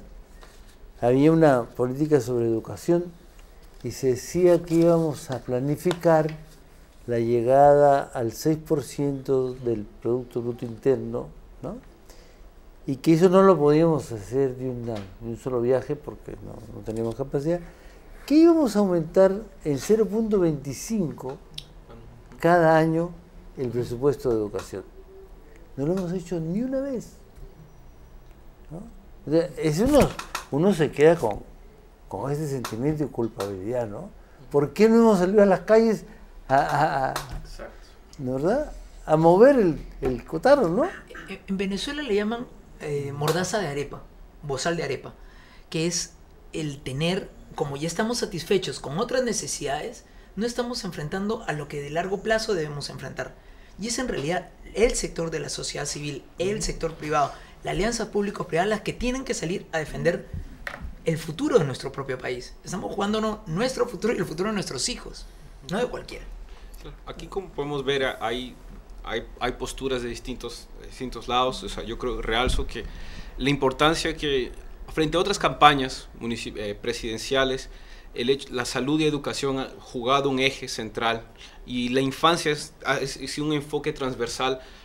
Creo yo, eso a título personal, que no se le ha dado en la campaña la importancia que el niño merece, pensando, hablamos del plan del Bicentenario, pero ¿con quién vamos a llegar al Bicentenario? Entonces, ese es un enfoque que creo que aún falta. Hay propuestas muy interesantes respecto al derecho al agua, los recursos hídricos. O sea, el Tribunal Constitucional lo reconoce como un derecho fundamental, pero desde la prestación de un servicio. Falta aún un debate, no sé si necesariamente la reforma constitucional es el camino u otros, pero el debate se tiene que dar sobre la agua, que es un bien escaso, cuál es la política pública para la prevención y el manejo. El reciclaje es un elemento que es virtuante, que no ha estado de antemano. Aquí Catherine ha hecho, yo creo que con sus deficiencias o con sus falencias, el programa Juntos es un programa interesante, ¿no? Que por lo menos, aunque sea, visibiliza la importancia de trabajar descentralizadamente por atender a la población más necesitada, independientemente del grado y forma, y el OIN, que ha hecho también referencia al problema del trabajo infantil, a fortalecer el programa Juntos. O sea, no, digamos, de cierta forma hay un consenso de que no es borrón y cuenta nueva. Ya no estamos, el país no está para eso. Tomar lo bueno, corregir lo malo, pero siempre ir hacia la misma dirección. La maravilla del Internet es que nosotros no estamos limitados por los tiempos y por otros programas, pero ya llevamos una hora y media de programa, aunque no parezca. Entonces pasaríamos a la parte final, en la cual el padre Gastón va a invitar a cada uno de nuestros 4 invitados a firmar el pacto de inversión en la primera infancia, que servirá, no es solamente una firma bonita, sino va a servir como un mecanismo de seguimiento, en el caso que ustedes lleguen al Congreso, de monitorear su labor en primera infancia. Entonces, padre Gastón. Sí, yo los invito a esta firma, no como una rutina, ¿no? Sino creo que es una manera también de comprometernos frente al futuro y frente a una realidad de los niños. Los niños son realidad, no son el futuro, son presente, ¿verdad? Eso me parece bien importante decirlo, porque uno muchas veces tira al futuro cosas que no está dispuesto a cumplir. Y por eso es que tenemos que escuchar a los niños desde ahorita, ¿no? Tenemos que hacerlo. Joaquín Leguía de ANIA decía: tenemos que hacer participar a los niños del futuro del país desde ahorita, de la construcción, y creo que como políticos que somos o que queremos ser, tenemos que contribuir a que todos soñemos un mismo país, tanto nosotros, y soñarlo con los niños, y los que ya tienen suerte de tener hijos, soñarlo también con sus hijos, ¿no? Y yo creo que por ahí va la cosa, y también quiero rescatar, antes de firmar esto, el compromiso que tenemos por la educación. Creo que no hemos entrado a detalles técnicos, creo que hemos estado bastante abstractos en muchas de las conversaciones, pero no quiere decir, yo estoy seguro que ninguno acá tiene propuestas en el aire de educación. Creo que tenemos un compromiso fuerte con la educación, los colegios. Creo que la carrera pública magisterial es un compromiso que toca el examen pedagógico, más allá del examen de conocimiento, realmente que se duplique los sueldos a los profesores que lo merecen, a los otros capacitarlos, elevar la autoestima del docente en los próximos 5 años. Es un reto que nos toca a todos, ¿no? Entonces yo quería decir eso antes de firmar este documento. Pero cuando se haga el presupuesto no se olviden de los niños. Aunque sea el 0.25. Sí.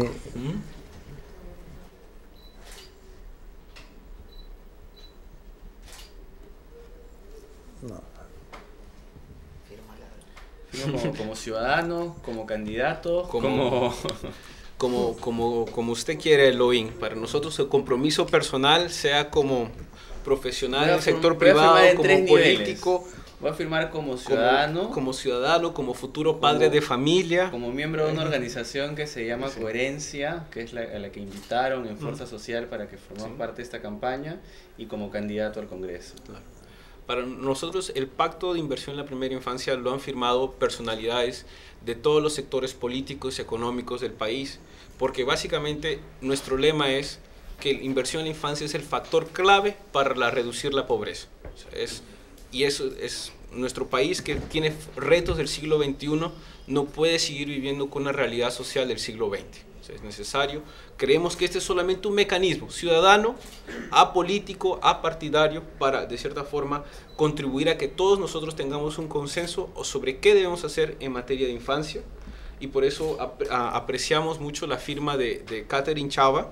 En la firma también, como puede ser como joven, como profesional. Estoy firmando como el DNI, por si acaso. Con DNI también está poniendo para hacer, no tenemos un vínculo con la RENIEC aún, pero vamos a hacerle el seguimiento también. La idea es que acá lleguen a 30 millones de personas. Aquí es que lleguemos a tener una biblioteca de la firma de todas las personas que pueden tener. 30 millones de peruanos tienen que estar aquí. Exacto. Vamos a tener que comprar más libros. Es lo que esperamos, ¿cierto? Y debo decirles que a ustedes, o sea, que esta no es una única invitación. Las puertas de inversioneninfancia.net y de salgalú.tv están abiertos para discutir aspectos más técnicos, discutir temas políticos. Podemos discutir programas descentralizados en educación, ¿no? Con la descentralización de la educación. Es decir, nuestras puertas están abiertas para todos ustedes, para volver cuando bien lo deseen ustedes y otras personas que trabajan con ustedes. Entonces ahora... Pues yo tendré que firmar también en 3 niveles, como ciudadano, como candidato, pero además como parte de un estudio de abogados que se dedica a nuevas tecnologías y propiedad intelectual, que entre otras cosas, pues lo que hacemos es proteger a la infancia con políticas y regulación sobre estos temas. Y por mi hija, además, un 4º nivel. Pero también su hija va a tener que firmar el pacto, o sea, porque esto no es solamente adultos. Un pacto que no firman los niños no es válido, ¿no? ¿Se lo mando por FedEx a Argentina o aceptas firma digital? Firma digital. Un experto en TIC no podría ofrecerme nada menos.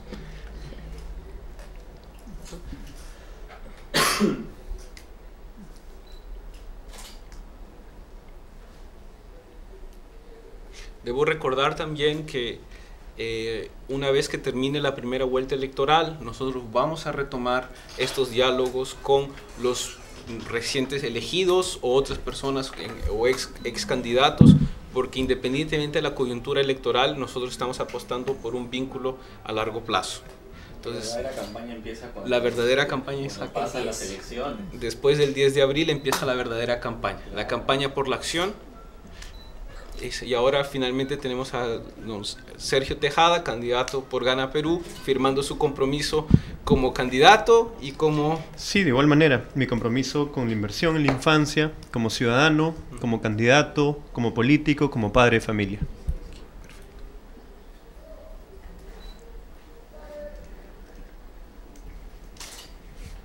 Y desde el rol que nos toque, ¿no? Y desde el rol que nos toque.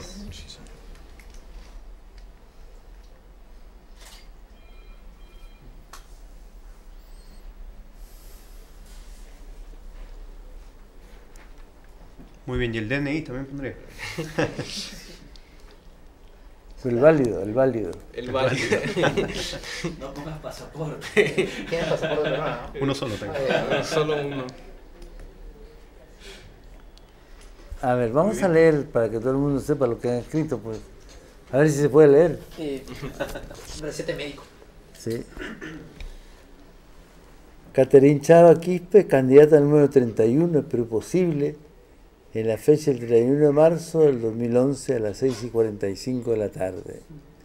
Eric Iriarte, candidato número 12 del APRA, fecha 31 de marzo del 2011. Elohim Monar, ciudadano miembro de Coherencia, candidato al Congreso por Fuerza Social número 30. Y Sergio Tejada, mi compromiso con la inversión en la infancia, como ciudadano político, candidato al Congreso y padre de familia. Muy bien. Bueno, un aplauso para todos ellos. Y con esto termina un paso interesante del trabajo de la inversión en la infancia y de Salgalú. Es este trabajo de haber puesto en relación con nuestro público a los jóvenes candidatos, a los jóvenes que están enfrentando una tarea de mayores, ¿verdad? Una tarea importante, pero desde la óptica y de la experiencia de jóvenes, ¿no? Creo que esto es muy, muy interesante porque nos da futuro, ¿no? Es saber leer la historia desde ahora hacia adelante, y queremos una historia que construya. Yo me quisiera comprometer también a difundir, no sé si me acompañan en esto, a difundir este pacto que hemos firmado, porque la gente que está viéndonos, que está escuchándonos, probablemente no sabe qué es lo que dice lo que hemos firmado. Nosotros sí, porque nos lo enviaron previamente por correo electrónico, pero yo me comprometo a través de los medios digitales que tengo a publicarlo para que sepan qué es lo que hemos firmado. Es un bien para el país, ¿no? Es una manera de contribuir con el crecimiento de un país ordenado. Muchísimas gracias. Antes de terminar, quisiéramos agradecer a la Fundación Banlir y a la Fundación Telefónica, cuyo apoyo hace posible la transmisión de este y de otros programas aquí en Salgalú TV. Los invitamos a ver nuestra programación en inversioneninfancia.net, y quisiera agradecer muy especialmente a Eric, a Sergio, a Katherine y a Elohim por su participación. Espero que ustedes 4 sean elegidos miembros del próximo Congreso. Necesitamos gente como ustedes para trabajar por nuestro país. Y agradecer a nuestro público que nos ha seguido a través del Facebook, a través del chat y a través de nuestros canales, y será hasta una próxima oportunidad. Muchas gracias y buenas noches.